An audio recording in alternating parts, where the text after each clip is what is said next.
Here's the standard variant of Lucius Best, how he usually is dressed when he's not superine. Actually, this is just his vigilante variant without the mask.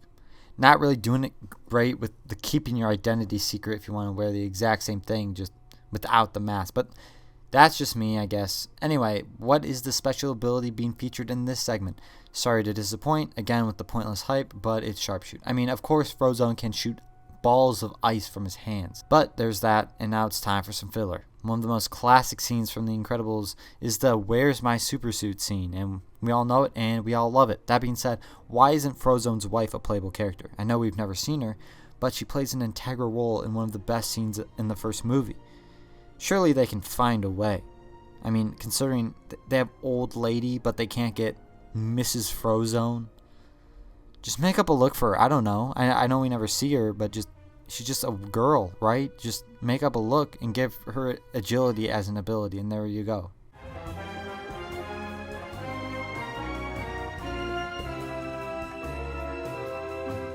This one is the Vacation Lucius Best, the variant that you get in the Vacation Pack DLC. Again, the reason why the DLC variant is higher than the others so far is because I had to pay extra for this dude.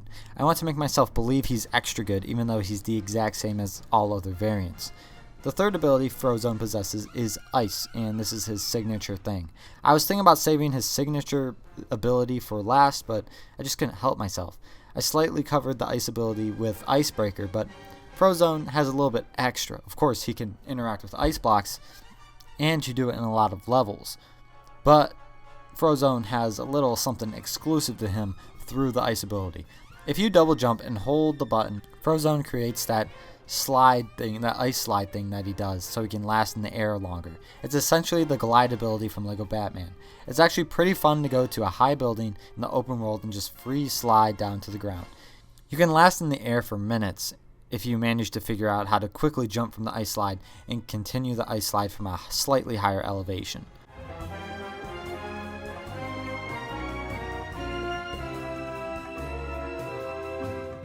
You all should have expected this based on how I handled the ranking of the other characters with multiple variants, but the character's signature outfit will always reign supreme. This especially applies to Frozone because his supersuit is hella cool. The fourth and final ability Frozone has is pretty much common sense. Ice-based powers allow for spectacular things like making fires stop. Yeah, it's extinguish. Of course, there are many fires around the open world that need to be put out. In fact, a lot of crime wave missions require you to put out a lot of fires. And another thing to note is the Vigilantes level, which is when Mr. Incredible and Frozone save people from the burning building. In that level, there's the stupid gimmick where Frozone couldn't use his ice powers unless he drank from various water coolers throughout the level. I'm glad it was only in that level because it was really stupid and a waste of time. Like this whole gimmick because of that one scene where Frozone drank some water to freeze that cop. Lame.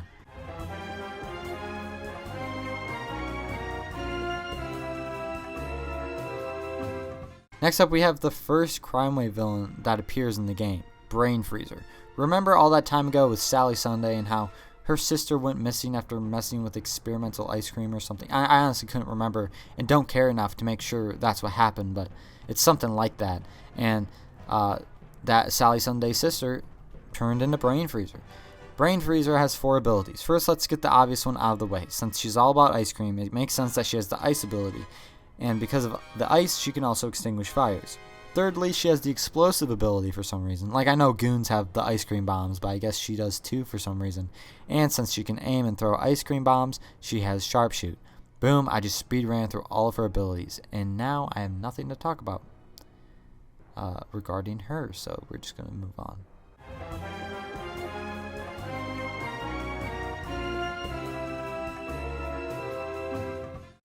Yep, one of Mr. Incredible's good friends that was killed as a result of Operation Kronos.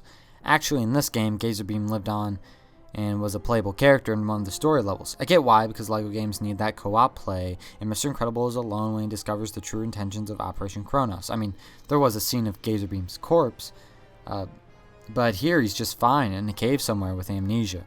Anyway, he's pretty useful and is who you used more in the Return to No Man's Land Island level.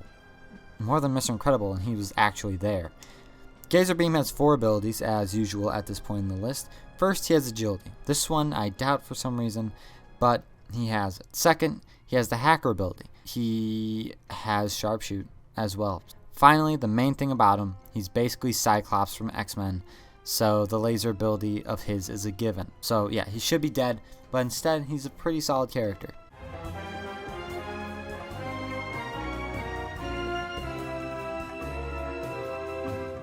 While Firebreak was the first character I obtained with the flight ability, Splashdown is the first character I obtained that had flight along with other abilities, and I gotta say, this dude does wonders for an all-around just good character. While he only has 4 abilities, these abilities are ones that are definitely useful in the open world specifically.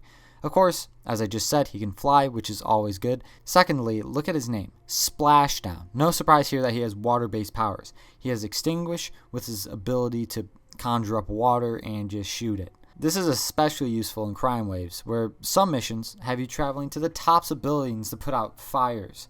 Splashdown's Extinguish and flight abilities make him perfect for this scenario. Thirdly, he can shoot water balls with sharpshoot.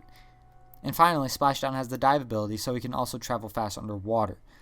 He's pretty much the perfect character for the open world, since he can pretty much cover all terrain, and by all terrain I mean air and water, but not land, but you know, Lightning McQueen's got that front covered.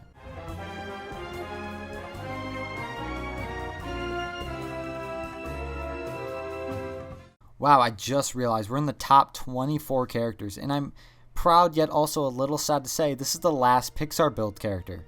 Yup, there's no more characters after this that aren't from Incredibles. I wish there were more that were this high in the list, but I mean, to be honest, they just kind of suck. But this one's pretty fun to play regardless. It's Sulley from Monsters, Inc. The Pixar Build is the tiny version of the factory the majority of Monsters, Inc. takes place in. Sully's a big fellow, so he has several abilities that a lot of these big boys have. His stature is pretty similar to that of Mr. Incredible, so it only makes sense that he has super strength. And along with the strength ability, he also has bulldoze, so he can charge through walls. His third ability aligns with his job in Monsters, Inc., where he scares children for energy. With his roar, he has the sonar ability. So, yup. Finally, there's one more ability Sulley has, and it's new to the series. Yep, this far into the list, and there are still new abilities, and there's still a few more after this that we haven't covered. Sulley has Hyper Jump. Basically, it works like this. Hold down the jump button, let go, and the character goes flying into the air. It's the alternative for flying for big boys like Sulley. It's actually pretty fun to use, but it's hard to accurately get from point A to point B with it.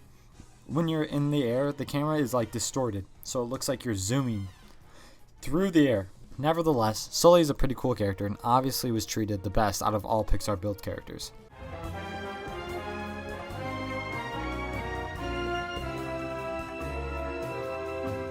We covered Brick before with the minifigure variant, but here we have the superior big boy version of Brick, or big girl, I guess. This version of Brick is actually pretty accurate to the movie, and I can see why LEGO opted to not make her movie accurate in the set she appeared in. Imagine the money that would have to be spent to mass produce this Brick big fig. Anyway, Brick has 4 abilities and is actually pretty similar to Sulley, just that Sulley's least useful ability was traded out for a much more handy one. First off, Brick has super strength, bulldoze, and hyper jump, just like Sulley, but instead of sonar, Brick has immunity. Immunity is an ability seen so far only with the minifigure Brick. As you may or may not remember, immunity makes the character who possesses it, basically they can't get damaged by enemies.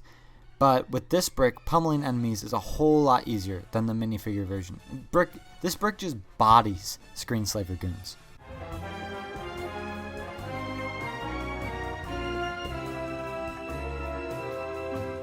This is Apogee, a super who was unfortunately lost to Operation Kronos. Apogee has 4 abilities, and all of them are pretty in line with what their wiki says. First off is flight, which is obvious. I mean, Apogee doesn't even walk, she just floats wherever she goes. Who does she think she is, Watto? Better make it a force-sensitive Watto, because she also has levitate, which is basically just the force, just in this game. And that's pretty much it for what she has in common with Watto. Moving on. She has sharpshoot. Yep, just sharpshoot. I mean, there's not much to say at this point about it. Finally, Apogee possesses a new ability we haven't yet seen. This new ability is called Super Destroy, and it's basically just malicious levitate. It's like one of those abilities that was specifically tailored for another character that we haven't seen yet. And Apogee just happened to also qualify for it, so she has it. Basically, those with Super Destroy can just crush certain things. And really, that's it.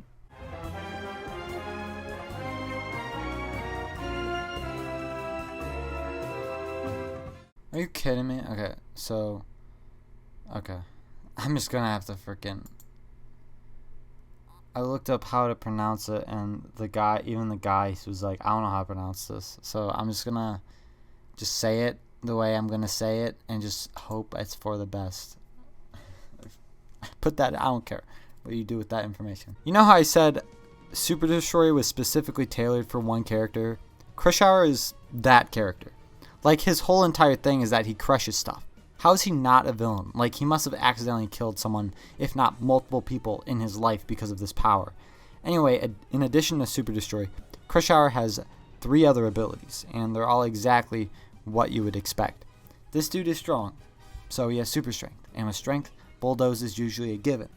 Finally, Krushauer has immunity, which is a welcome surprise. But again, his power is just kind of stupid. According to him, he can't uncrush, and that's a big problem to me, and to most people probably. Another thing that perplexed me about Krushauer in this game is how he's just a minifigure. I think he's big enough to at least be given a chunky torso, just like what they did to Mr. Incredible. He just feels like a bit scrawnier than he should be.